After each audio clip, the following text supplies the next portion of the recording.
Halo guys, Rehan di sini. Kali ini di sini saya akan kembali melanjutkan review buku karya Max Manson yang berjudul Sebuah Seni untuk Bersikap Bodo Amat.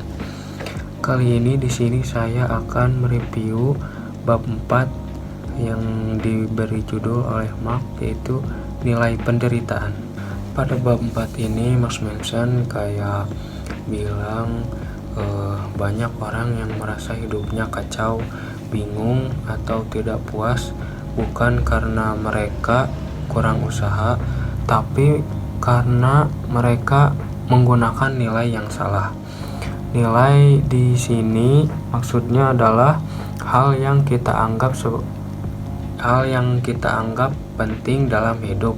Misalnya, ingin selalu disukai orang, ingin terlihat sukses, ingin selalu benar, dan ingin hidup tanpa masalah. Sekilas itu terlihat wajar, tapi sebenarnya ini menurut Marx adalah sebuah jebakan. Karena tidak semua nilai itu membantu kita. Ada nilai yang membuat kita mudah kecewa, membuat kita bergantung pada orang lain, membuat kita sulit berkembang.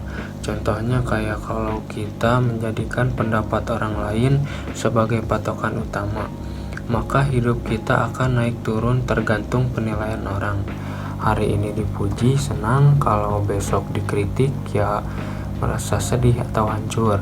Artinya kebahagiaan kita tidak benar-benar kita pegang sendiri. Pada bab ini juga ada beberapa contoh nilai yang sering kita pegang tanpa sadar, seperti selalu ingin merasa nyaman, selalu ingin benar, selalu ingin jadi yang terbaik, selalu ingin diakui. Masalahnya nilai seperti itu sulit dikontrol, bergantung pada orang lain, dan tidak realistis. Akibatnya kita jadi gampang stres, kecewa, dan merasa gagal. Max Manson juga sebaliknya menyarankan kita untuk memilih nilai yang lebih sehat, seperti bisa kita kontrol sendiri berdasarkan kenyataan, membantu kita berkembang. Contohnya seperti kejujuran pada diri sendiri, bertanggung jawab, berproses belajar, usaha yang konsisten. Nilai seperti ini tidak bergantung pada orang lain, dan yang paling penting, nilai ini tetap bisa dijalankan bahkan hidup kita sedang sulit. Kenapa ini penting? Karena nilai menentukan cara kita melihat dunia.